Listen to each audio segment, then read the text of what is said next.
Chairman పదవి నుంచి Cyrus మిస్త్రీని ఎందుకు తొలగించారు? ఈ నిర్ణయం అకస్మాత్తుగా తీసుకున్నారా లేక ఎప్పుడో తీసుకున్న డెసిషన్ ఇప్పుడు అమల్లో పెట్టారా? మిస్త్రీ స్థానంలో కొత్తగా ఎవరిని ఎంపిక చేయబోతున్నారు? ఇవే ప్రశ్నలు ఇప్పుడు కార్పొరేట్ ప్రపంచాన్ని కుదిపేస్తున్నాయి. 150 ఏళ్ల చరిత్ర కలిగిన టాటా కంపెనీలకు చైర్మన్ గా ఏరీ కోరి తెచ్చుకున్న సైరస్ పల్లోంజే మిస్త్రీని ఉన్నట్టుండి ఒక్కసారిగా పక్కన పెట్టేశారు.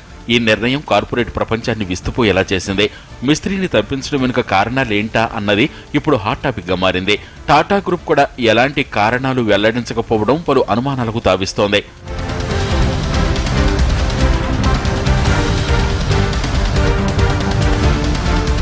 లాభాపేక్ష లేని వ్యాపారాలపై మిస్త్రీ అశ్రద్ధ వహించడం, వాటి విక్రయాలు జరుపుతూ ఇటీవల పలు నిర్ణయాలు తీసుకోవడమే ఆయనపై వేటుకు కారణాలుగా తెలుస్తోంది.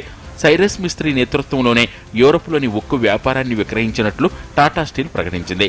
కేవలం ఆదాయాలపై మాత్రమే శ్రద్ధ వహించడం, లాభాపేక్ష లేని వ్యాపారాల నుంచి వైదొలగడం టాటా సన్స్ కు అసంతృప్తి కలిగించినట్లు సమాచారం.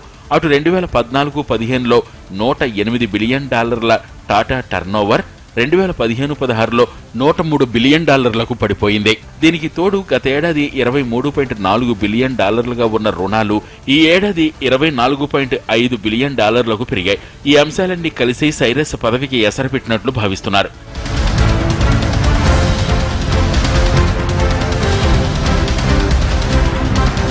మిస్త్రీ త్వరితగతిన నిర్ణయాలు తీసుకోలేకపోవడంతో కంపెనీలు తీవ్ర ఒడిదుడుకులకు గురయ్యాయన్న విమర్శ కూడా ఉంది.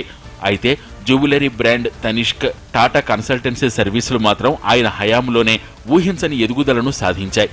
టాటాల 150 ఏళ్ల చరిత్రలో మొత్తం చైర్మన్ల సంఖ్య 5 కాగా వారిలో మిస్త్రీ ఒక్కరే టాటాలకు సంబంధించిన వ్యక్తి.